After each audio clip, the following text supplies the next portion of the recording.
வாங்க வாங்க.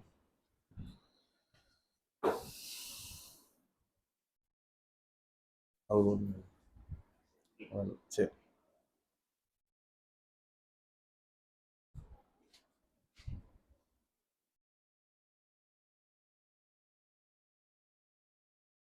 السلام عليكم ورحمة الله وبركاته. وعليكم السلام ورحمة الله. أعوذ بالله من الشيطان الرجيم. بسم الله الرحمن الرحيم. إن الله وملائكته يصلون على النبي يا أيها الذين آمنوا صلوا عليه وسلموا تسليما. اللهم صل على سيدنا محمد وعلى آل سيدنا محمد وبارك وسلم عليه. اللهم صل على سيدنا محمد وعلى آل سيدنا محمد وبارك وسلم عليه. اللهم صل على سيدنا محمد وعلى آل سيدنا محمد وبارك وسلم عليه. அன்பர்களே, தோழர்களே, அல்லாஹ்வுடைய மிகப்பெரிய கிருபை, ஷேக் நாயகத்துடைய துவா தவஜ்ஜுஹ். அல்லாஹ் மட்டும்தான் இலாஹவாக இருக்கிறான். சகல கோடி சிருஷ்டிகளின் அனைத்து தேவைகளையும் இடைவிடாமல் பூர்த்தி செய்து கொண்டே இருக்கிற இலாஹுவாக அல்லாஹ் மட்டும்தான் இருக்கிறான். அப்படிங்கிற பேசுகிற ஒரு மஜ்லிஸில் அல்லாஹுக்கு சுப்ஹானஹு வ தஆலா நம்மளை ஒன்று கூட்டி வச்சிருக்கான். 1448 வருஷம் இப்போ தொடங்கியிருக்கு. மகரிபில் புது வருஷம் தொடங்கின முதல் நாளிலேயே ஒரு மஜ்லிஸ் அல்லாஹ் நமக்கு தந்திருக்கான். வருஷம் முழுவதும் இது மாதிரி அல்லாஹ்வை பற்றி பேசக்கூடிய ஒரு வாய்ப்பை, பாக்கியத்தை அல்லாஹ் நமக்கு தருவானாக. ஏன்னா வருஷம் ஆரம்பிக்கும் போதே அல்லாஹ் மஜ்லிஸை கொடுத்துட்டான். இது நமக்கு வருஷம் பூரா நம்மளை அல்லாஹ் எதுக்காக வேண்டி பயன்படுத்தி கொள்ளுவான், பயன்படுத்தி கொள்ள வேண்டும், பயன்படுத்தி கொள்ளுவான் அப்படிங்கிறதுக்கு ஒரு அடையாளம். இப்போ ஸல்லல்லாஹு அலைஹி வஸல்லம் அவர்கள் தன்னுடைய 40வது வயதில் தன்னை நபி என பிரகடனம் செய்தாங்க. நபி ஆதம் அலைஹிஸ்ஸலாம் பிறக்கிறதுக்கு முன்னாடியே நபியாகத்தான் இருந்தாங்க. தன்னை நபி என்று பிரகடனம் செய்தது தான் 40வது வயசில். பல பேர் பேசுகிறவங்க சொல்லுவாங்க 40 வயசில் நபி பட்டம் வாங்கினாங்கன்னு சொல்லி பேசுவாங்க. என்னமோ யூனிவர்சிட்டியில் போய் படித்து ஒரு சான்றிதழ் வாங்கின மாதிரி நபி பட்டம் வாங்கிட்டு வந்தாங்க அப்படின்னு சொல்லுவாங்க. நபி என்று பிரகடனம் செஞ்சாங்க. நான் அல்லாஹ்வுடைய நபியாக இருக்கிறேன், அல்லாஹ் மட்டும்தான் இலாஹுவாக இருக்கிறான் அப்படி பிரகடனம் செஞ்சாங்க. ஆதம் அலைஹிஸ்ஸலாம் அவர்களை படைப்பதற்கு முன்னாலேயே நபியாகத்தான் இருந்தாங்க. இப்போ நபி என்று பிரகடனம் செஞ்சாங்க. சிலர் ஏற்றுக்கொண்டாங்க. மக்காவில் ஏற்றுக்கொண்டவர்களில் மிகவும் அதிகமானது ஏழைகள் தான். ஏழைகள், அடிமைகள், இவர்கள் தான் ஏற்றுக்கொண்டவர்கள் அதிகம். செல்வந்தர்கள் சொல்லி பார்த்தா கொஞ்சம் ஒரு சில நபர்கள் தான். அபூபக்கர் சித்திக் ரலியல்லாஹு தஆலா அன்ஹு, உஸ்மான் இப்னு அஃபான் ரலியல்லாஹு தஆலா அன்ஹு, அப்துர் ரஹ்மான் இப்னு அவுஃப் ரலியல்லாஹு தஆலா அன்ஹு, இவர்கள் இது மாதிரி ஒரு சில விரல் விட்டு எண்ணக்கூடிய ஒரு சில நபர்கள் தான் செல்வந்தர்கள். மற்ற எல்லாருமே ஏழைகள், பரம ஏழைகள், அடிமைகள். இப்படி தான் என்ன செஞ்சாங்க. ஹப்பாப் இப்னு அரத் ரலியல்லாஹு தஆலா அன்ஹு, அது மாதிரி பிலால் ரலியல்லாஹு தஆலா அன்ஹு, இவர்கள்லாம் ஏழை மட்டுமல்ல, அவங்கெல்லாம் அடிமைகளாக இருந்தவங்க. அப்போ அவர்களுக்கு குறைஷி காஃபிர்கள் மூலமாக பல்வேறு விதமான இன்னல்கள், தொந்தரவுகள், சித்திரவதைகள் ஏற்பட்டுச்சு.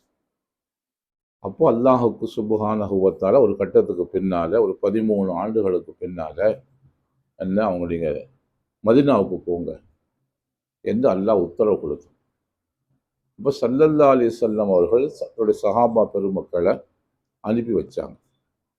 எந்த அளவுக்கு தொந்தரவு கொடுத்தாங்க அப்படின்னா, ஹப்பாப் இப்னு அரத் ரலியல்லாஹு தஆலா அன்ஹு அவர்கள் உம்மு அன்மார் அப்படிங்கிற ஒரு பெண்மணியிடத்தில் பெண்மணியுடைய அடிமையாக இருந்தாங்க.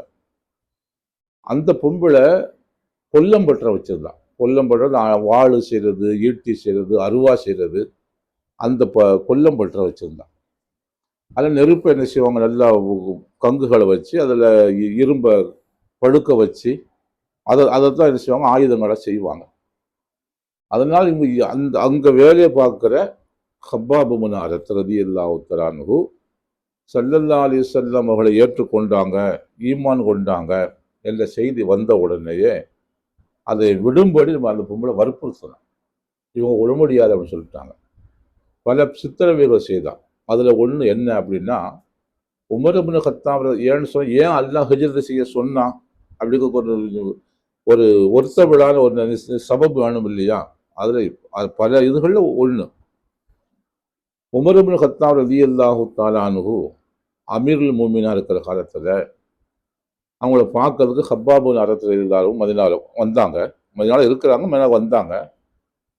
அப்போ வந்து என்ன செஞ்சாங்க, அவங்களுக்கு பக்கத்தில் போடப்பட்டிருக்கிற ஒரு நாற்காலியை உட்காருப்பா அப்படின்னாங்க. உட்கார்ந்தாங்க. வயசு பொறுத்த வரைக்கும் உமர் இப்னு கத்தாபை விட உங்கள் வயசு ரொம்ப கம்மி தான். உட்கார சொன்னாங்க. உட்கார சொன்னாங்க, இந்த நான் உட்கார்ந்துருக்கிற நாற்காலி அமீருல் மூமினாக, இந்த நாற்காலில் இருப்பதற்கு ஒரு சில நபர்களுக்கு தகுதி இருக்குப்பா, அது உனக்கு இருக்குன்னு சொன்னாங்க.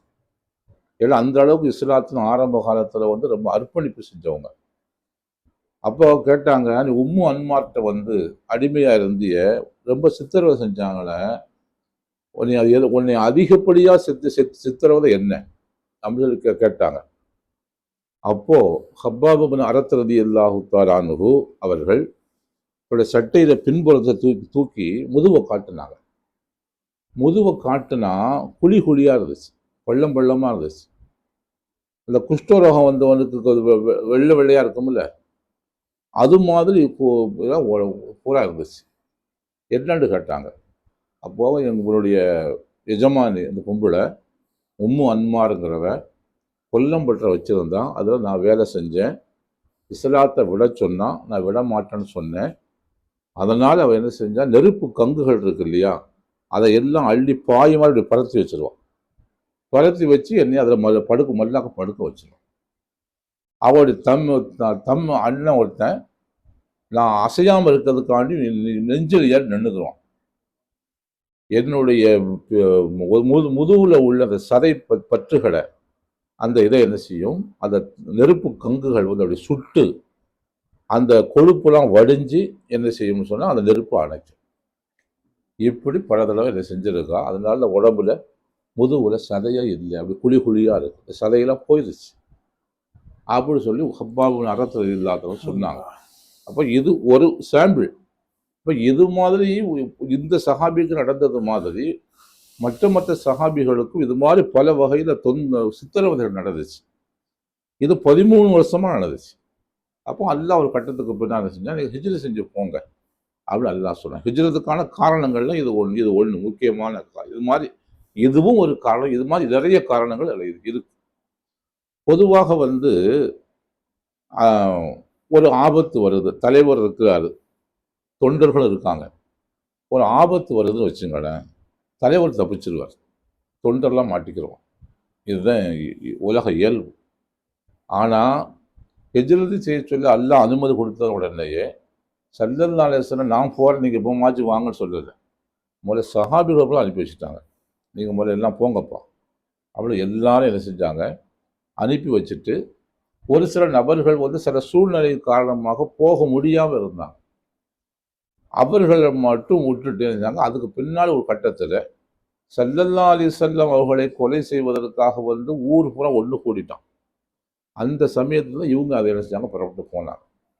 ஏன்னா தனி மனிதன் ஒரு ஆள் ஒரு குடும்பத்துக்காரவங்க வந்து கொலை பண்ணிட்டாங்கன்னு சொன்னால் பனு ஹாஷிம் கோத்தத்துக்காக பூரா சேர்ந்து அவனை விட மாட்டாங்க. அதான் அவன் என்ன செஞ்சான், ஒரு கூட்டம் போட்டான். கூட்டம் போட்டு என்ன பேசுறதுனா, நம்ம தனி மனுஷன் யாரும் கொலை செய்யக்கூடாது. தனி மனுஷன் யாரும் ஒரு குடும்பத்துக்காரன் கொலை செஞ்சுட்டா பனு ஹாஷிம்கள், அதாவது நபியினுடைய குடும்பத்துக்காரர்கள் பனு ஹாஷிம் சொல்றது, அவங்க எல்லாம் சேர்ந்து இவனை விடமாட்டான். அதனால என்ன செஞ்சிடணும் அப்படின்னு சொன்னால், நம்ம எல்லாம் சேர்ந்து ஒரு பெரிய குரூப்பை சேர்ந்து கொலை பண்ணிடும். அப்படி திட்டம் தீட்டி கொலை பண்ணிக்கு வந்து வாசலை நிற்கும் போது அல்லாஹ் சொன்னால் நீங்கள் புறப்பட்டு மதீனாவுக்கு போங்க. அப்போ தான் நபி புறப்பட்டாங்க. இல்லைன்னு சொன்னால் அவ்வளோ சீக்கிரம் சபியை புறப்பட்டு இன்னும் மிச்சம் கொஞ்சம் பேர் இருந்தாங்கல்ல, அவர்களையெல்லாம் அனுப்பிட்டு தான் நபி சொல்லுவாங்க புறப்பட்டிருப்பாங்க. இப்போ போனாங்க. அங்கே எப்படி அங்கே போனதுக்கு அல்லாஹ் சொல்கிறான், உமையு ஹாஜரு ஃபி சபீலில்லா எஜிது ஃபில் அருதி முராகமன் கசீரா. யார் ஹிஜ்ரத்து அல்லாவுக்காக வேண்டி அல்லாவுடைய பாதை அவர் ஹிஜ்ரத்து செய்கிறாரோ அவர் எஜிது ஃபில் அருதி முராகமன் கசீரா, பூமியில் நிறைய புகலிடங்களை அவர் பெற்றுக்கொள்வார். முராகமன் கசீரம் வசா, இன்னும் நிறைய வசதி வாய்ப்புகளையும் பெற்றுக்கொள்வார் என்று அல்லாஹுக்கு சுப்ஹானஹு வ தஆலா குர்ஆன்ல சொன்னான். இது சொன்னது பிரகாரமே அவர்களுக்கு வசதி வாய்ப்புகள் கிடைச்சிச்சு, புகலிடங்கள் கிடைச்சிச்சு. அவர்களுக்கு சமூக ரீதியாக ஒரு அந்தஸ்துக்கு வந்தாங்க. பொருளாதார ரீதியாக அவர்களுக்கு ஒரு பெரிய மறுமலர்ச்சி ஏற்பட்டுச்சு. மக்காவை பொறுத்த வரைக்கும் மக்கா வாசிகள் வியாபாரிகள். அவர்களுக்கு பொருள்களை உற்பத்தி செஞ்சு கொடுத்தா, தயாரித்து கொடுத்தா அப்போ விற்பனை பண்ணுவாங்களே தவிர பொருட்களை தயாரிக்க தெரியாது, உற்பத்தி செய்ய தெரியாது. இது மக்காவாசியோட நிலைமை. மதினாவாசிகளை பொறுத்த வரைக்கும் அவர்கள் என்ன செய்வாங்க, விளை பொருள்களை என்ன செய்வாங்க, உற்பத்தி செய்வாங்க. மார்க்கெட்டிங் பண்ண தெரியாது, விற்பனை செய்ய தெரியாது. இவர்களுக்கு விற்பனை செய்ய தெரியும், அவர்களுக்கு உற்பத்தி செய்ய தெரியும். இவர்களுக்கு உற்பத்தி செய்ய தெரியாது, அவர்களுக்கு விற்பனை செய்ய தெரியாது. இப்போ ரெண்டு பேரும் என்ன ஆகி போச்சுன்னு சொன்னால், ஹிஜ்ரத்தின் மூலமாக ரெண்டு பேரும் ஒன்று சேர்ந்தாங்க. மதினாவாசிகள் என்ன செய்வாங்க அப்படின்னு சொன்னால், விற்பனை செய்ய தெரியாமல், விற்பனை செஞ்சால் நிறைய லாபங்கள் கிடைக்கும், காசு பணம் நிறைய வரும். தெரியாத காரணத்தினால விளைஞ்சி வர எல்லா பொருளையும் அந்த யூதர்கிட்ட கொடுத்துருவாங்க. யூதர்கள் என்ன செய்வாங்க, குறைஞ்ச விலைக்கு வாங்கிக்கிடுவாங்க. அதுக்கப்புறம் திரும்பவும் பயிர் செய்யறதுக்காக அவங்கள்ட்ட போய் வட்டிக்குவாங்க, விளைய வச்சு திரும்பி அவங்கள்ட்ட கொடுத்துறது. அதனால உற்பத்தி நடந்து கொண்டே இருந்துச்சே தவிர இவர்களுக்கும் பொருளாதார ரீதியாக விற்பனை செய்ய தெரியாத காரணத்தினால பொருளாதார ரீதியாக ஒரு பெரிய லாபம் இல்லை. இப்போ மதினா மக்காவாசிகள் அங்கே போனாங்க. இவர்கள் உற்பத்தி செஞ்சாங்க, இவர்கள் விற்பனை செஞ்சாங்க. அதனால சஹாபா பெருமக்களுக்கு அதற்கு பின்னால ஹிஜ்ரத்துக்கு பின்னால பொருளாதார ரீதியாக ஒரு பெரிய மறுமலர்ச்சி வளர்ச்சி ஏற்பட்டு போச்சு. இது ஒன்று. ஏன்னா அல்லாஹ் சொன்னான்ல, உமை யுஹாஜிரு ஃபீ சபீலில்லா யஜிது ஃபில் அர்தி முராகமன் கசீரம் வசா, வசதி வாய்ப்புகளை அவர்கள் பெற்றுக்கொள்வார்கள் அப்படின்னு சொன்னால் வசதி வாய்ப்புகள் அல்லாஹ் கொடுத்தான். அது மாதிரி அவர்களுக்கு என்னன்னு சொன்னால், மக்காவை பொறுத்த வரைக்கும் பிரஜைகளாக இருந்தாங்க நபி. 10 பேர் 11ஆவது நபர். மதினாவுக்கு போனோடனே மதினாவில் ஆட்சியாளர் ஆகிட்டாங்க. மக்காவை பொறுத்த வரைக்கும் பக்கத்து வீட்டுக்காரன் கூட போய் என்ன செய்ய முடியாது, இஸ்லாத்தை சொல்ல முடியாது. அதுக்கு பல தடைகள் இருந்துச்சு. மதினாவுக்கு போனதுக்கு அப்புறம் எந்த அளவுக்கு ஆகிப்போச்சு சொன்னால், கிஸ்ரா கைசர், பாரசீக பேரரசு, ரோம பேரரசு, இவர்களுக்கு கடிதம் எழுதுனாங்க, நீங்கள் இஸ்லாத்துக்கு வந்துருங்க அப்படின்னு.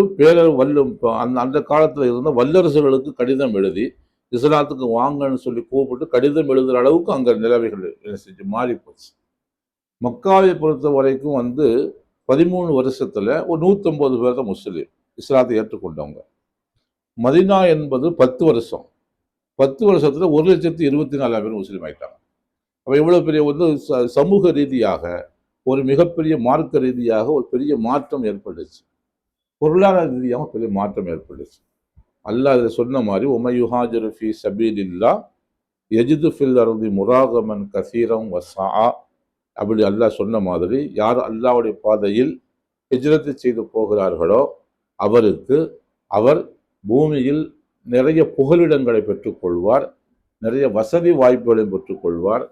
அப்படி சொன்னது மாதிரி அவர்களுக்கு என்ன ஆகிப்போச்சுன்னா, நிறைய அல்லாஹ் புகலிடங்கள் நிறைய கொடுத்தான், காசு பணங்களை கொடுத்தான் எல்லாம். அப்போ ஹிஜ்ரத் என்பது இன்னொன்று என்ன சொன்னால், நமக்குரிய பாயிண்ட் இதில் என்ன, ஹிஜ்ரத் சம்பந்தமாக ஏன் ஹிஜ்ரத் செஞ்சாங்க, ஹிஜ்ரத் செஞ்சனால என்ன விளைஞ்சிச்சு அப்படிங்கிறத தெரிஞ்சுக்கணும்னா, இன்னொன்று நம்ம படிக்க வேண்டிய பாடம் என்னன்னு சொன்னால், ஹிஜ்ரத்னு சொன்னால் என்ன அப்படின்னா, நம்ம சிங்கப்பூர் மலேசியாவுக்கு போகிறோம், துபாய்க்கு போகிறோம், போய் அங்கே போய் சம்பாதிச்சு காசு பணம் சம்பாதிக்க வசதியாக வாழக்கான்னு போகிறோமே, அது மாதிரி வசதியான வாழ்க்கையை தேடி போன பயணம் இல்லை. உயிரை காப்பாற்றி கொள்வதற்காக போன பயணமும் அல்ல. உயிரை காப்பாற்றி கொள்ளணும், வசதியாக வாழணும் அப்படின்னு சொன்னால் மக்காவில் என்ன செஞ்சோம், இஸ்லாத்தை விட்டுட்டு மக்காவிலே வசதியாக வாழ்ந்துடலாம். ஆனால் அதுக்காக போனதில்லை, இஸ்லாத்தையும் ஈமானையும் பாதுகாக்கிறதுக்காக வேண்டி போன ஒரு பயணம். அதனால் அவங்க என்ன செஞ்சாங்க, அவர்களுக்கு போனவங்களுக்கு நிறைய பேருக்கு ஊடு வாசல்லாம் இருந்துச்சு. இதை செய்து போனவர்களுக்கு ஊடு வாசல்லாம் இருந்துச்சு எல்லாம். அப்போது அந்த ஊடு வாசல்கள்லாம் என்ன செஞ்சாங்க, அங்கேயே அப்படி விட்டுட்டு தான் போகலாம். இப்போ ஹிஜ்ரத் அப்படின்னா ஏதோ இருக்கிற காசு பணத்தை எல்லாம், இப்போ சொத்து அசையும் சொத்து அசையா சொத்து எல்லாத்தையும் விற்று அந்த காசு பணத்தை எல்லாம் வங்கியில் டெபாசிட் பண்ணிவிட்டு ஏடிஎம் கார்டை எடுத்துக்கிட்டு மதினாவுக்கு போய் அங்கே போய் பணத்தை எடுத்துக்கிற அந்த பயணம் இல்லை. இருக்க உடுத்துற வேட்டி செட்டை அதை உடுத்துக்கிட்டு அதை மட்டும் வச்சுட்டு மற்ற எல்லாம் அப்படி விட்டுட்டு போயிட வேண்டியதான். இப்போ இதை விட்டுட்டு போகிறதுக்கு ஒரு மனுஷனுக்கு மனசு வரணும் இல்லை, எல்லாத்தையும் விட்டுட்டு போகணும் இல்லை. இங்கே சொந்த பந்தங்கள் இருக்காங்க, தாய் தந்தர் இருக்காங்க, அவங்களை விட்டுட்டு போகணும். மனைவி மக்கள் இருக்காங்க, விட்டுட்டு போகணும். சொந்த ஊர், பிறந்த ஊர் விட்டுட்டு போகணும். சொந்த வீடுகள் இருக்குது, அதை விட்டுட்டு போகணும். இன்னும் சில சொத்துக்கள் இருக்குது, அதெல்லாம் விட்டுட்டு போகணும். இதை எல்லாத்தையும் எடுத்துகிட்டு போக முடியாது. இப்போ எல்லாவற்றையும் இழந்து விட்டு ஈமானையும் இஸ்லாத்தையும் வாழ செய்வதற்காக ஒரு பயணம் மேற்கொண்டாங்க. இதற்கு பேர் தான் ஹிஜ்ரத். அதனால தான் நபி ஸல்லல்லாஹு அலைஹி வஸல்லம் சொன்னாங்க, எப்படி ஹஜ்ஜு எப்படி அதற்கு முன்னாள் பாவங்களை எல்லாம் அழித்து விடுகிறதோ, இஸ்லாம் அதாவது லா இலாஹா இல்லல்லாஹ் ஒருத்தர் காஃபிராக இருந்துட்டு இஸ்லாத்துக்கு வர்றாரு, கலிமா சொல்லி வர்றாரு. இந்த இஸ்லாம் அவருக்கு இதுக்கு முன்னால் செய்த பாவங்களை எப்படி மன்னித்து விடுகிறதோ, அது மாதிரி ஹிஜ்ரத்தும் எல்லா பாவத்தையும் மன்னிச்சோம். அப்படி சொல்லி நம்ம 3 இதில் அப்படி சொன்னாங்க. இஸ்லாம், ஹஜ்ஜு, ஹிஜ்ரத், இந்த 3ம் அதற்கு முன்னால் உள்ள எல்லா பாவங்களையும் ஒன்றுமில்லாமல் அழித்துவிடும் என்று ஸல்லல்லாஹு அலைஹி வஸல்லம் சொன்னாங்க. இப்போ அந்த அளவு ஹஜ்ரத் என்பது ஹஜ்ஜு மாதிரி ஒரு வணக்கம். ஹிஜ்ரத் என்பது இஸ்லாத்தை ஏற்றுக்கொள்ள லா இலாஹா சொல்கிற மாதிரி அது ஒரு வணக்கம். அல்லாஹ் அதுக்கு அப்படி ஒரு முக்கியத்துவம் கொடுத்தான். ஏன் அப்படின்னு சொன்னால், லா இலாஹா இல்லல்லாஹ் சொல்கிறோம் இல்லையா, இது எந்த தத்துவத்தை போதிக்கிறதோ அதை செயல் வடிவில் காட்டுவது தான் ஹிஜ்ரத். அதனால தான் அதுக்கு அவ்வளவு மகத்துவத்தை அல்லாஹ் கொடுத்தான். நாம் எடுத்துக்கொள்ள வேண்டிய பாயிண்ட் இதுதான்.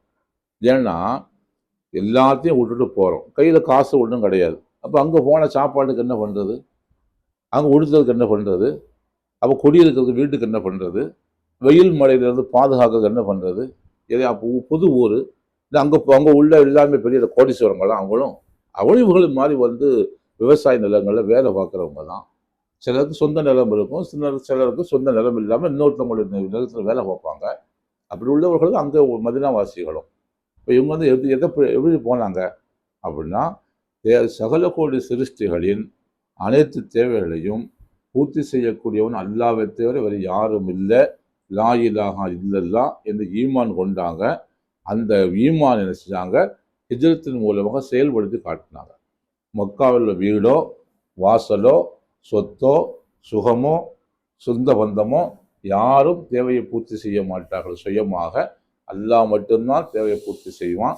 மக்காவில் இருந்து தேவையை பூர்த்தி செஞ்ச அல்லாஹ் மதினாவிலையும் பூர்த்தி செய்வான். இங்கே உள்ள அல்லாஹ் தான் அங்கேயும் இருக்கிறான்.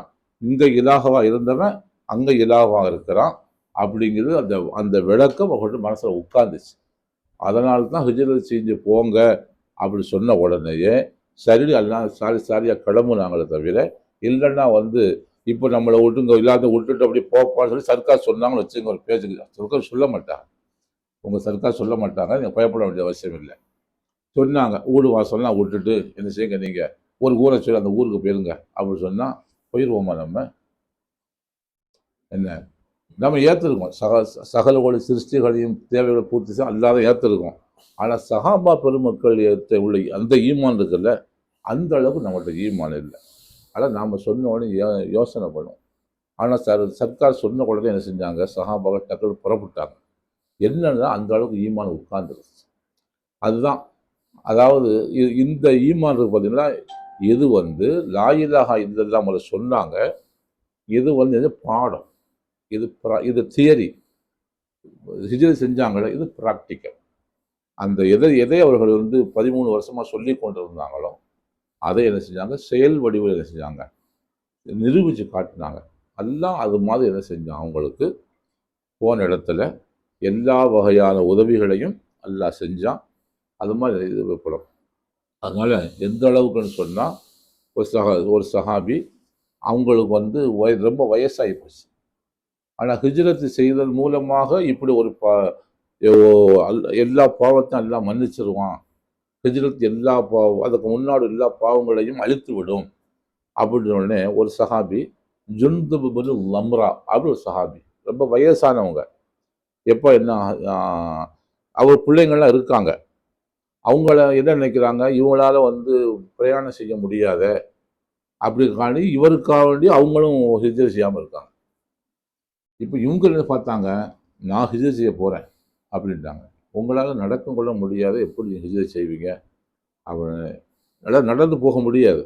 ஒரு வாகனத்தில் ஏறி உட்கார்ந்து போக முடியுமா? ஒரு குதிரையிலையோ ஒரு ஒட்டகத்திலையோ உட்கார முடியாது. இப்படி இருக்கும் நீங்கள் எப்படிங்க ஹிஜ்ரத் செய்வீங்க அப்படின்னாங்க. ஒரு கட்டில் வச்சு என்னை தூக்கிட்டு போங்க மதீனாவுக்கு. நீங்கள் எப்படியோ மதீனா கொண்டு போய் சேர்த்துரு அப்படின்னாங்க. வேற இவங்க சொல்லி பார்த்தா கேட்கல, பிடிவாதமாக நின்னாங்க ஜுந்துப் பின் லம்ரா. அப்போ அந்த பிள்ளைங்கள்லாம் கட்டில் மேலே தூக்கிட்டு போனாங்க. கொஞ்சம் தூரம் அந்த மஸ்ஜித் ஆயிஷா இப்போ சொல்லுவாங்கல்ல, உம்ரா போகிறவங்களாம் இந்த இஹ்ராம் பண்ணுறாங்களா மஸ்ஜித் ஆயிஷா, அந்த இடத்துக்கு போய் தன்ஈமுடைய பேர். அந்த ஏரியாவுக்கு போய் தன்ஈமுடைய ஏரியா. அந்த அவ்வளோ தூரம் போயிருக்கு. ஒரு 3 கிலோமீட்டர் அதிகமாக இருக்கும். 5 கிலோமீட்டர் கொண்டு கூட இருக்கும் போயிருக்கு மக்காவிலிருந்து. அங்கே போனால் மூத்தாப்பிட்டாங்க அந்த சஹாபி. மக்காவில் பேசினா இந்த கிழவனுக்கு தான் தேவையா, பேசாமல் ஊரில் இருக்கிறாமல, இந்த வயசான காலத்தில் இப்படி போய் அங்கேயும் மூத்தா போடுவான் என்ன அப்படின்னு இவன் பேசினான். மதீனாவில் வாசிகள் என்ன பேசுனாங்க, மதீனாவில் உள்ள சஹாபிகள் சரி பிறப்பிட்டு வந்ததே வந்துட்டாங்க, மதீனா வரைக்கும் வந்து சேர்ந்து இங்கே மௌத்தா போயிருந்தா ஹிஜ்ரத்து முழுமையாக கிடைச்சிருக்குமே, அவருக்கு அந்த ஹிஜ்ரத்துடைய முழு பலன் கிடைச்சிருக்குமே அப்படின்னு சொல்லி என்ன செஞ்சாங்க உங்கள் பேசுகிறாங்க. எல்லாம் சொன்னால் எஜிது ஃபில்லது முராகமன் கசீர மசா ஒம யஹுருஜ மின் பைத்திஹி முஹாஜிரன் இலல்லாய் வரசூலி. யார் வந்து ஹிஜ்ரத் செய்து வீட்டிலேருந்து பெறப்பட்டு அவர் வந்து மதீனா வந்து சேர்வதற்கு முன்னால் மவுத் அவருக்கு வந்துருச்சுன்னு சொன்னால் பக்கத்து வக்கா அஜுருஹு அல்லா, அவருக்கு ஹிஜ்ரத்துடைய கூலியை கொடுக்கறது அல்லா மேலே கடமையாக போச்சிருந்தோம். அப்போ இவங்க பெறப்பட்டாச்சில் மதீனாவுக்கு வந்து சேராட்டியும் பரவாயில்லை, ஹிஜ்ரத்து செஞ்சால் என்ன நன்மையோ அந்த கூலி அவருக்கு உண்டு என்று அல்லாஹுக்கு சுப்ஹானஹு சொல்லிட்டான். இப்போ என்ன அப்படி சொன்னால் இவங்களுக்கு கூலி ஏன் கொடுக்கப்படுது அப்படின்னா, லா இலாஹ இல்லல்லாஹ் சொன்னாங்கல்ல, தேவையை பூர்த்தி செய்யக்கூடிய இலாஹ அல்லாவை தவிர யாரும் இல்லை என்று சொன்னாங்கள்ல தியரி, அதை ப்ராக்டிக்கலாக செஞ்சு காட்டிட்டாங்க. அது முடியாட்டியும் பரவாயில்லைப்பா, இதை கொண்டு போய் மதீனாவில் சேர்த்துருங்க அப்படின்னா. இந்த ஈமானுக்கு தான் கூலி என்பது எதுக்குன்னு சொன்னால் இந்த ஈமானுக்கு தான். இல்லைன்னு சொன்னால் மக்காலிருந்து மதீனாவுக்கு போகுதுன்னு பெரிய காரியமா? இல்லை உங்கள் சொத்தெல்லாம் விட்டுட்டு அங்கே போல இன்னொரு சம்பாதிச்சுக்கிற போகிறோம். இப்போ என்ன கட்டு போச்சு, அவங்க சொத்தை விடுறதுக்கு கூலி இல்லை, அங்கே போய் சம்பாதிக்கிறது கூலி இல்லை, விட்டுட்டு போகிறதுக்கு ஒரு காரணம் இருந்துச்சு இல்லை, அந்த ஈமான் இருந்துச்சு இல்லை, அந்த ஈமானுக்கு தான் கூலி. அந்த ஈமானுக்கு தான் ஹிஜ்ரத்துடைய கூலி அதை செஞ்சான், அல்லாஹ் கொடுத்தான். அப்போ ஹிஜ்ரத் என்பது என்ன அப்படின்னு சொன்னால் சகல கோடி சிருஷ்டிகளின் அனைத்து தேவைகளையும் இடைவிடாமல் பூர்த்தி செய்து கொண்டே இருக்கிற இலாஹ் அல்லாவை தவிர யாருமே இல்லை அப்படிங்கிறத வந்து கல்புல கொண்டு மஹ்லூக்குகளை விட்டு ஒரு மனுஷன் வந்து உலூஹியத்து விஷயத்தில் இவன் நீங்கி இருக்கிறானோ அப்படி நீங்கிட்டான் அவன் அது ஒரு ஹிஜ்ரத். அந்த ஹிஜ்ரத்து தான் நாம் செய்ய வேண்டிய ஹிஜ்ரத். இன்றைக்கும் அந்த ஹிஜ்ரத் இருக்கத்தான் செய்யுது. மக்காவிலிருந்து மதீனா வரைக்கும் செஞ்ச அந்த ஹிஜ்ரத் அந்த முடிஞ்சு போச்சு. ஆமாம், இந்த ஹிஜ்ரத் என்ன செய்யுது, காலமெல்லாம் ஒவ்வொரு வினாடியும் என்ன செய்ய வேண்டும், அதாவது கைருல்லாவில் பிரதிபலிக்கிற சிபத்தை உலூகியத்து கைருல்லாவுக்கு சொந்தம் இல்லை, இது அல்லாவுக்கு மட்டுமே சொந்தமானது அப்படின்னு சொல்லி மஹ்லூக்கை விட்டும் ஹிஜ்ரத்து செய்வது, ஹாலிக்கின் பக்கம் ஹிஜ்ரத்து செய்வது. இந்த மஹ்லூக்கை விட கைருல்லாவை விட்டும் அல்லாஹ் போகிற இந்த பயணம் இருக்க இதுவும் ஹிஜ்ரத்து தான். இதுதான் ஹிஜ்ரத்து அடிப்படை. அதைத்தான் நம்ம செய்குமாறு என்ன செஞ்சாங்க, ஃபைஸு நாயா உட்பட அதைத்தான் என்ன செஞ்சாங்க. உலகத்தில் வந்திருக்க எல்லா வலிமார்கள், சஹாபாக்கள், நபிமார்கள் இதை சொல்லுவதற்கு தான் என்ன செஞ்சாங்க, வந்தாங்க. இதுதான் ஒரு மனுஷனை என்ன செய்யும் அப்படின்னா மஹ்லூக்கில் இருந்து ஹாலிக்கின் பக்கம் கொண்டு போய் இதுதான் சேர்க்குமே தவிர கைருல்லாவில் விட்டும் அல்லாவில் கொண்டு போய் ஒவ்வொரு மனுஷனையும் சேர்க்கிறது இந்த ஈமான் தான் கொண்டு சேர்க்குமே தவிர மற்ற வணக்கத்திற்குரிய அல்லாஹ் யாருமே இல்லை அப்படி வணக்கத்தோடு வந்து அதை இலாகுக்கு வந்து மட்டுப்படுத்துறாங்களே, அது என்ன செய்யாது, அல்லாஹ் பக்கம் கொண்டு சேர்க்காது, அமல்கள் பக்கம் கொண்டு சேர்க்கும். ஆனால் அல்லாஹ்வின் பக்கம் எது போய் சேர்க்கும் அப்படின்னா இந்த ஈமான் தான் கொண்டு போய் சேர்க்கும். இந்த ஈமான் வந்து தான் அமல்களின் பக்கமும் மனுஷன் போவான். தொழுகை, நோம்பு, ஜக்காத்து, ஹஜ்ஜு அது பக்கமும் போவான். அதையும் தாண்டி என்ன செய்வோம், அல்லாஹ் பக்கம் என்ன செய்வோம், போவோம். அதுக்கு தான் கான்காக்கள். இப்போ அதைத்தான் வந்து மக்கள்கிட்ட கொண்டு போய் சேர்க்கணும் அப்படிங்கிறதுக்கு தான் என்ன செஞ்சாங்க, வலிமார்கள் ஊர் ஊராக வந்தாங்க. அந்தந்த வலிமார்கள் ஒவ்வொரு ஊரில் அடக்கமாயிருக்காங்களோ அவங்க அந்த ஊரில் பிறந்தவங்க கிடையாது. நாகூர் அடக்கமாயிருக்க சாலு பாதுஷா அவங்க நாகூர்காரங்க கிடையாது, அவங்க மாணிக்கப்பூர்லேருந்து வந்தாங்க. தக்சக்கீர் ஒலியுள்ள அங்கே வந்து அடங்கியிருக்காங்க, அவங்க இந்த ஊர் கிடையாது. மூசா காதர் அடங்கியிருக்காங்க, இந்த ஊர் கிடையாது. இது மாதிரி அங்கங்கே அடக்கம் செய்யப்பட்டிருக்கிற அடக்கமாக இருக்கிற ஒவ்வொரு வலிமார்கள் எடுத்து பார்த்தா எந்த ஊர் அடக்கமாக இருக்காங்களோ அது அவங்க சொந்த ஊர் கிடையாது. அவங்க ஒரு ஊர்லேருந்து இதுக்காண்டி வந்தாங்க, அல்லாவுடைய உத்தரவின் பிரகாரம் வந்தாங்க. வந்து அந்த அந்த பகுதியில் வர்ற வழியிலேருந்து எல்லா ஊர்களையும் என்ன செஞ்சாங்க, இதை சொல்லிக்கிட்டே வந்தாங்க, அல்லாத எல்லாம் சொல்லிட்டே வந்தாங்க. அவர்கள் அதை கேட்டு வர்ற வழியில் உள்ள எல்லா மக்களும் இஸ்லாத்தை ஏற்றுக்கொண்டாங்க. கடைசியாக ஒரு ஊரில் வந்து தங்குனாங்க. லால்பட்டில் அடங்கியிருக்கிற சர்க்கார் அவங்களுக்கு ஊர் லால்பட்டு கிடையாது, அவங்க ஊர் தஞ்சாவூர் பக்கத்தில் திருப்பந்துருத்தி. தஞ்சாவூர் பக்கத்தில் திருப்பந்துருத்தின்னு ஊர் இருக்குது, ஒரு முஸ்லீம் கிராமம். அதுதான் சர்க்காருடைய ஊர். சர்க்கார் அங்கே என்ன செஞ்சாங்க, அங்கே வந்தாங்க. அப்போ எதுக்கு வந்தாங்க அப்படின்னு சொன்னால் இது போன்ற பணிகளுக்காக. அவங்க தமிழ்நாட்டில் நிறைய ஊர்களுக்கு போயிருக்காங்க. நிறைய கிட்டத்தட்ட தமிழ்நாட்டில் வந்து ஒரு முக்கால்வாசி பகுதிகளை செஞ்சுருக்காங்க, சுற்றிருக்காங்க. ஒரு சில குறிப்பிட்ட மாதிரி சில ஊர்களுக்கு மட்டும் அதிகமாக போயிருக்காங்க. இந்த பறக்கிப்பேட்டை, நெல்லிக்குப்பம், புறவச்சேரி, நாகப்பட்டினம், நம்ம ஐசோஸு, இது மாதிரி ஊர்களுக்கு நினைச்சாங்க அதிகமான தடவைகள் போயிருக்காங்க. அது அல்லாமல் மற்ற நிறைய ஊர்களில் பேசியிருக்காங்க. நான் ஒரு 15-20 வருஷத்துக்கு முன்னால் மேலப்பாளத்துக்கு போயிருந்தேன். மேலப்பாளத்துக்கு போயிருக்கும் அங்கே ஒரு பழைய பட்டண ஹாஃபிஸான ஒருத்தர் இருந்தார், மொத்தாப்பேட்டாப்பில் பட்டண ஹாஃபிஸான ஒரு பேர். அவர் வந்து குரானே தொடமாட்டார், அவர் குரான் தொட்டு ரொம்ப காலம் ஆச்சு. ஆனால் நீங்கள் தூக்கத்துக்கு இருக்கும்போது எழுப்பி கேட்டீங்கன்னா ராயத்தை சொல்லுவார். அவர் குரானை தொட்டு ரொம்ப காலம் ஆச்சு.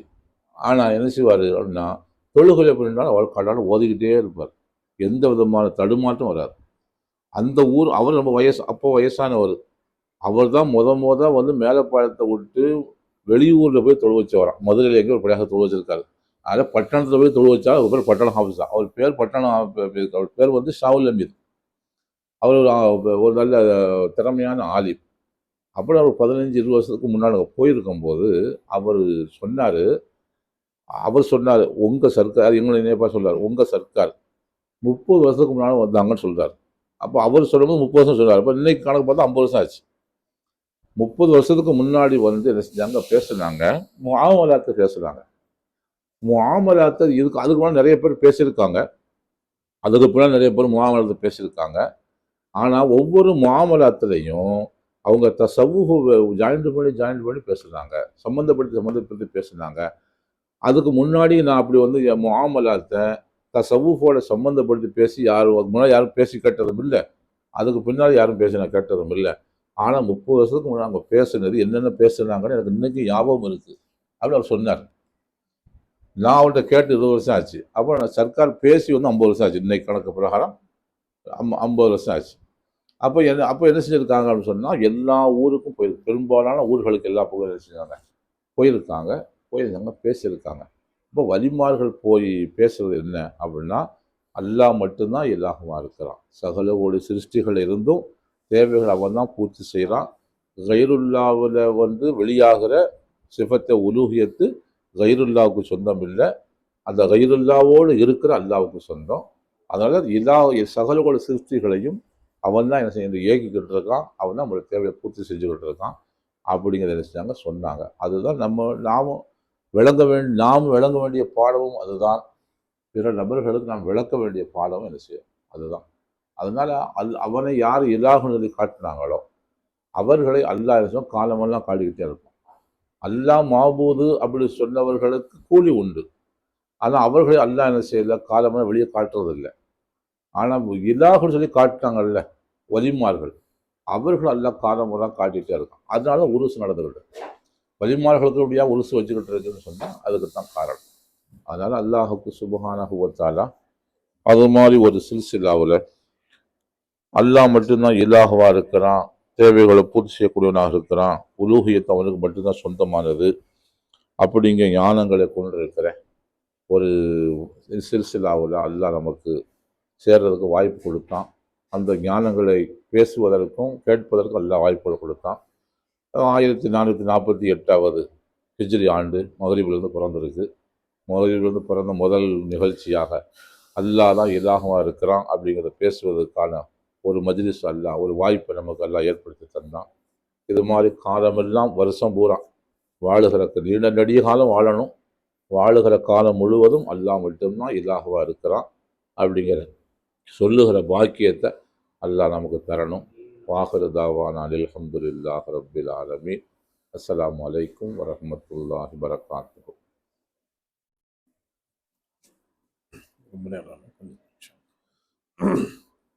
அல்ஹம்துலில்லாஹ் அல்லதி ஹதானா லில் இஸ்லாமி வஸ்ஸலாத்து வஸ்ஸலாமு அலா ரசூலில் முஸ்தஃபா வ அலா ஆலிஹி வ அஸ்ஹாபிஹி அஜ்மஈன். அம்மா பஅது ஃபகத் கால அல்லாஹு தஆலா ஃபீ குர்ஆனில் கரீம் வல் ஃபுர்கானில் மஜீத். அஊது பில்லாஹி மினஷ் ஷைத்தானிர் ரஜீம். பிஸ்மில்லாஹிர் ரஹ்மானிர் ரஹீம். இன்னல்லாஹ வ மலாயிகத்தஹு யுஸல்லூன அலன் நபி யா அய்யுஹல்லதீன ஆமனூ ஸல்லூ அலைஹி வ ஸல்லிமு தஸ்லீமா. அல்லாஹும்ம ஸல்லி அலா சய்யிதினா முஹம்மதின் வ அலா ஆலி சய்யிதினா முஹம்மதின் வ பாரிக் வ ஸல்லிம் வ கல்லிம் அலைஹி. அல்லாஹுடைய பேரருள் கிருபை கருணை அல்லாஹு தஆலா நம்மை இந்த ஆண்டுடைய ஆரம்பத்திலேயே அவனை நினைக்கிறதற்கு அல்லாஹ் நமக்கு வாய்ப்பு கொடுத்தான். வருஷ பிறப்பு ஒருத்தர் ஒரு மாதிரி கொண்டாடும் போது நாம் அல்லாஹ் இலா என்று கொண்டாடக்கூடிய நசீபா அல்லாஹ் நமக்கு அருள் பிச்சை கொடுத்தான். அந்த அல்லாஹ்வுக்கு எல்லா புகழும் அல்ஹம்துலில்லாஹ். மேலும் சர்க்காருடைய கலீஃபா என்னுடைய ஹிலாஃபத் வாங்கணும், என்னுடைய உயர்வான அந்தஸ்துடைய அதற்கு அபூபக்கர் கலீஃபா அதற்கு அவருடைய உபதேசங்களை கேட்குற நசீப் அல்லாஹ் நமக்கு அருள் புரிந்தான். ஹிஜ்ரத்தை பற்றி சொன்னாங்க. சத்திய சஹாபாக்கள் அல்லாஹவை ஈமான் கொண்டு பலவிதமான ஒரு சோதனைகளை அவர்களை போல யாரும் சோதிக்கப்படவில்லை. முகமது ரசூலுல்லாஹி ஸல்லல்லாஹு அலைஹி வஸல்லம் சொல்றாங்க, என்னை போல எந்த நபிமார்களும் சோதிக்கப்படவில்லை நாங்கள் பெருமானார். அதே போன்று முகமது ரசூலுல்லாஹி ஸல்லல்லாஹு அலைஹி வஸல்லம் உம்மத்தை போன்று எந்த உம்மத்தும் சோதிக்கப்படவில்லை. அப்படி சோதிக்கப்பட்டவர்கள் காரணம் என்னவென்று சொன்னால் சத்திய சஹாபாக்கள் இடத்திலே ஈமான் இருந்தது. யாருக்கு ஈமான் எந்த அளவுக்கு இருக்கோ அந்த அளவுக்கு அல்லாஹ் ஈமானுக்கு தகுந்தவர் தான் சோதிப்பான். அந்த சஹாபாக்களை போன்ற ஈமான் உடையவர்களுக்கு அப்படிப்பட்ட சோதனை அல்லாஹ் கொடுத்தான். நெருப்பு படுக்கையில கப்பாப் ரலியல்லாஹு தஆலா அவர்களை பல தடவை படுக்க வைத்திருக்கிறார். அவருடைய எஜமானி பல தடவை அந்த அவங்க வேலை செஞ்சுட்டே இருப்பாங்க. அவங்க மேல ஒரு கோவம் வந்துச்சுன்னா, என்ன கோவம் இருந்தாலும் சரி கபாப் ரலியல்லாஹு மேலதான் காட்டுவாங்க. அந்த நெருப்பு கம்பி எடுத்து அவங்க மேல சூடு போடுவாங்க. அந்த மாதிரி பல சூடுகள் கபாப் ரலியல்லாஹு அவர்கள் மீது இருந்தது. பெருமானார் ஸல்லல்லாஹு அலைஹி வஸல்லம் அவர்கள் அதற்கு சொன்னாங்க, உமர் ரலியல்லாஹு தஆலா கேட்டாங்க, நீங்க அதிகமாக சோதிக்கப்பட்டது எப்போன்னு கேட்கும்போது தான் முதுகுல ஜுப்பாவை தூக்கி காட்டினாங்க. மதீனா நகரத்துல முகமது ரசூலுல்லாஹி ஸல்லல்லாஹு அலைஹி வஸல்லம் அவர்கள் தொழுதுட்டு வெளியே வரும்போது நபி ஸல்லல்லாஹு அலைஹி வஸல்லம் அவர்களுக்கு கப்பாப் ரலியல்லாஹு அவர்களுடைய நாளைன் ஷரீஃப் மாட்டி விடுறாங்க பெருமானாருக்கு. அப்போ பெருமானார் ஸல்லல்லாஹு அலைஹி வஸல்லம் அவர்களை முதுவை தடவுறாங்க. தடவுனா பள்ளம் மேடுமா இருக்குது. என்ன இது பள்ளம் மேடுமா இருக்கு, எல்லாரும் முகம் முதுகு மாதிரி உங்க முதுகு இல்லையேன்னாங்க. அப்புறம் தூக்கி காமிக்க சொன்னா அவங்க காமிச்சாங்க. அப்பதான் அந்த பள்ளமா இருந்துச்சு. அந்த சொன்னாங்களே, அவங்கள நெருப்பு படுக்கையில படுக்க வைக்கும் போது அந்த சதைகள் எல்லாம் உருகி நெருப்பு அணையும் அளவுக்கு அந்த சதைகள் உருகி இருக்கு. அதனால நபி பார்த்துட்டு கண்ணீர் வடிச்சாங்க. சொன்னாங்க, கப்பாப் எல்லோரையும் சொர்க்கம் தேடுகிறது. ஏன் எல்லோரும் சொர்க்கத்தை தேடுகிறார்கள். எல்லாரும் யாரெல்லாம் எனக்கு இந்த சொர்க்கம் கிடைச்சிடாதா என்று ஆசைப்படுகிறார்கள். கப்பாப் உங்களை சுவனம் தேடுகிறது என்று சொன்னார்கள். எப்போ என் கப்பாப் என் இடத்தில் வருவாங்கன்னு சொர்க்கம் உங்களை ஆசை வைக்கிறது. காரணம் உங்களுடைய ஈமானின் காரணமா, உங்க உள்ளத்துல உள்ள ஈமான், அசைக்க முடியாத நம்பிக்கை. எந்த இடையூறு வந்தாலும் சரி அந்த இடையூறில் இறைவனை தரிசித்தவர்கள் அவர்கள். நாம் அல்லாஹு தாலா அதாவது நம்ம சர்க்கார் என்ன சொல்லி கொடுத்தாங்க, லா இலாஹ இல்லல்லாஹ் தேவையை பூர்த்தி செய்யறவன் அல்லான்னு சொல்லி கொடுத்தாங்க. புரியுதுங்களா? நிச்சயமா தேவை பூர்த்தி செய்யறவன் அல்லாதான். தேவை என்னவென்று அவன் எதை அறிந்திருக்கிறானோ அதுதான் தேவை. நாம் அறிந்திருப்பது தேவை அல்ல. நம்ம நிறைய தேவையை வச்சிருக்கிறோம். இது நடக்கணும், அது நடக்கணும், அது நடக்கணும், நிறைய விஷயங்கள் நம்முடைய கற்பனையில் இருக்கிறது. அதெல்லாம் தேவை அல்ல. அல்லாஹ் நமக்கு டிசைன் பண்ணி வச்சிருக்கிறான், அது நமக்கு தேவை. இன்றைய தினம் என்ன முதல் ஹிஜ்ரத்தில் ஹக்தாலாவை பத்தி பேச வேண்டும் என்றது அல்லாஹ் நமக்கு தேவை. இங்க எத்தனை பேர் இருக்கிறாங்களோ அத்தனை பேருக்கு தேவை இருக்கு. அந்த தேவையை அல்லாஹ் பூர்த்தி செய்கிறான். எத்தனோ பேருக்கு அல்லாஹ் தஆலா இன்னும் பல இடங்கள்ல அல்லாஹ் பத்தி பேசுற நசீப் யாருக்கு கிடைச்சிச்சோ அவங்களுக்கு பாக்கியசாலிகள் தான். அப்ப நம்முடைய தேவை எதுவாக இருந்தாலும் அல்லாஹ் உங்களுக்கு பூர்த்தி செய்தே தீருவேன்றான். அந்த டிசைன் பண்ணது இல்முல உள்ளது ஸுஹூராகிய தீரும். அல்லாஹு தஆலாவுடைய தக்தீர், அந்த முகத்தரில் என்ன இருக்கிறதோ அது நமக்கு கிடைத்தே தீரும். அது ஈமானா இருந்தாலும் சரி, இஸ்லாமா இருந்தாலும் சரி, எதுவாக இருந்தாலும் சரி. நம்ம அல்லாஹ்வுக்கு ஷுக்ர் செய்ய வேண்டியது என்னன்னு, அல்லாஹ் இந்த நல்ல நாள்ல உனக்கு மாறு செய்யாமல் உன்னை பற்றி பேசவும் கேட்கவும் நசீபு கொடுத்தியா அல்லாஹ், அது எனக்கு பெரிய பாக்கியம் என்று அல்லாஹ்வுக்கு ஷுக்ர் செய்ய கடமைப்பட்டிருக்கிறோம். அப்ப அந்த சத்திய சஹாபாக்கள் அவர்களை போல ஈமான் உடையவர்கள் இனி யாரும் வர முடியாது. ஒரு தடவை நான் சர்க்காருக்கு விழா அவர்கள் முன்னாடி பேசும்போது சஹாபாக்களை பத்தி சொல்லிட்டு வந்து, அல்லாஹ் அந்த சஹாபாக்களினுடைய ஈமானில ஒரு 100 பங்கு, 100ல 1 பங்கு எங்களுக்கு கூடிய அல்லான்னு கேட்டேன் ஒரு துவால. சர்க்கார் அரே என்ன சொன்ன அப்படின்னாங்க. அரே கே போன என்ன சொன்ன நீ, 100ல 1 பங்கு கேட்கிற, தாங்குவியா அப்படின்னா. 100ல 1 பங்கு கேட்கிறே, தாங்க முடியுமா உன்னால? கோடியில 1 பங்கு கேளு அப்படின்னாங்க. காரணம் அந்த சஹாபாக்களுடைய அந்த தியாகம் சாதாரணமானதல்ல, அவருடைய ஹிஜ்ரத் சாதாரணமானதல்ல. அவருடைய ஒவ்வொரு என்ன சொல்றது நிகழ்வுமே, ஒவ்வொரு நிகழ்வுமே சாதாரணமான நிகழ்வு அல்ல. அவ்வளோ சிரமத்திற்கு ஆட்பட்டது. சத்திய சஹாபாக்கள் சந்தோஷமாக வாழ்ந்தவர்கள். ஈமானை ஏற்றுக்கொண்டவுடன் அந்த சந்தோஷம் அனைத்தையும் அவர்கள் கலைந்து விட்டார்கள். அதையெல்லாம் தூக்கி எறிஞ்சிட்டாங்க. கோடீஸ்வரராக வாழ்ந்தாங்க. அந்த கோடீஸ்வரத்தை தூக்கி எறிஞ்சிட்டு ஏழ்மையாக வந்துட்டாங்க. இந்த சஹாபி பேரு கந்தத்து, அதாவது ஒரு துணிய முஸ்அப் இப்னு உமைர் ரலியல்லாஹு அன்ஹு. ஈமான் கொண்ட ஒரே காரணத்துக்காக வேண்டி அவங்கள வெறும் உடம்போட வெளியில துரத்தி விட்டாங்க. என்னுடைய ட்ரெஸ், என் காசுல தான் நான் ட்ரெஸ்ஸை வாங்கி கொடுத்துட்டேன், ட்ரெஸ்ஸை கழட்டிட்டு போட்டாங்க. அப்புறம் அவங்களுடைய தாய் ஒரு போர்வையை தூக்கி போட்டாங்க. சரி என் பிள்ளையா இருக்கிறியே, மானம் போயிடக்கூடாதுன்னு சொல்லிட்டு போர்வையை தூக்கி போட்டாங்க. அந்த போர்வையில தான் அவர்கள் வாழ்ந்தாங்க. ஒரு போர்ல அவங்க ஷஹீதா போயிட்டாங்க. நபி ஸல்லல்லாஹு அலைஹி வஸல்லம் அவர்கள் கால் திறந்திருக்கேன்னு சொல்லி கால் பக்கம் இழுத்தாங்க, முகம் தெரியுது. முகத்துக்கு மேல இழுத்தா கால் தெரியுது. அந்த அளவுக்கு அவர்களுடைய அந்த போர்வை சின்னதா இருந்துச்சு. அதிலே வாழ்ந்து மறைந்தார்கள். அப்போ அவர்கள் கோடீஸ்வரராக வாழ்ந்ததை விட்டு விட்டு வந்தார்கள். ஆனால் அவர்கள் உலகத்திலேயே எல்லா விதமான சோதனைகளையும் அவர்கள் ஆட்பட்ட போதும் கூட அவர்களை போன்ற இன்பத்தில் திளைத்தவர்கள் யாரும் கிடையாது.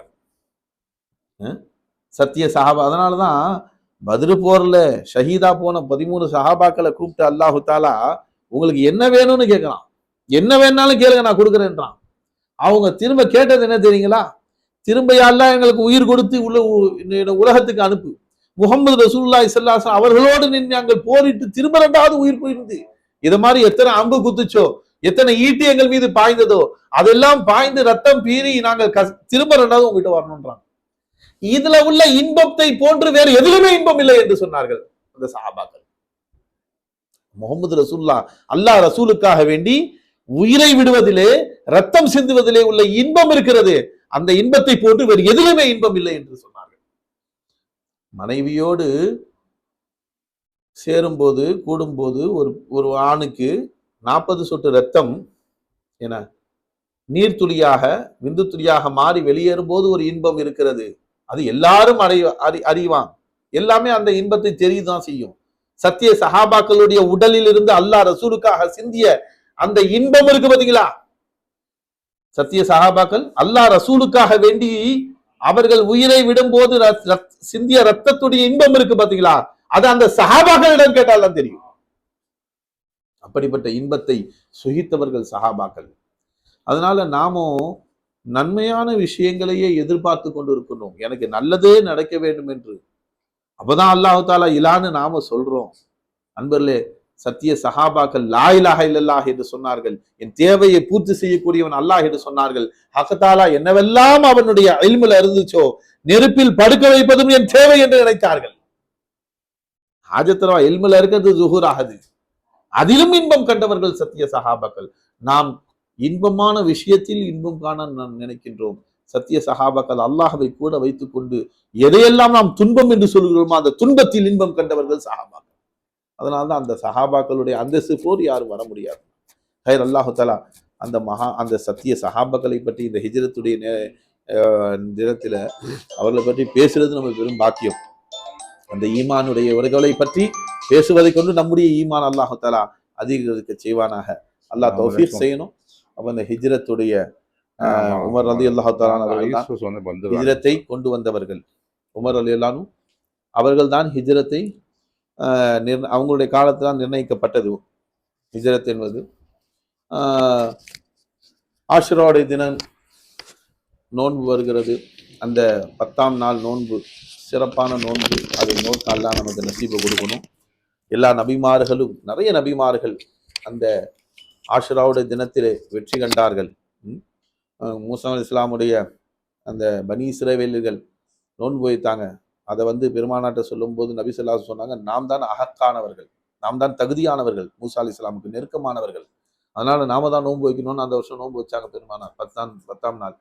அதுக்கு அடுத்த வருஷம் தான் 9-10 ஆரம்பிக்க வச்சாங்க. 9-10 2 அவர்களுக்கு மாற்றம் செய்ய வேண்டும், அல்லது 10-11 வைக்கிறதுக்கு பெருமானார் சொன்னாங்க. அப்ப அந்த நாள்ல எல்லா நபிமார்களுக்குமே சிரமங்கள் நிவர்த்தி செய்யப்பட்ட நாள். அதாவது இவங்க நூஹ் அலைஹிஸ்ஸலாம் கப்பல் ஒதுங்கிய நாள், அந்த அதாபுக்கு பிறகு கப்பல் ஒதுங்கிய நாளும் அந்த நாள் சொல்றாங்க. ஆஷுராவுடைய தினம். ஈசா அலைஹிஸ்ஸலாம் மூசா அலைஹிஸ்ஸலாம் அவர்களுடைய ஃபிரௌன் கொல்லப்பட்ட நாள் அந்த நாள். அதே மாதிரி அய்யூப் அலைஹிஸ்ஸலாம் அவர்கள் அந்த நோயிலிருந்து விடுதலை பெற்ற நாள். நிறைய நபிமாருடைய இதை சொல்றாங்க. முஹம்மது ரசூலுல்லாஹி ஸல்லல்லாஹு அலைஹி வஸல்லம் அவர்கள் உடைய பேரக்குழந்தை ஷஹீதான நாள் இந்த நாள்.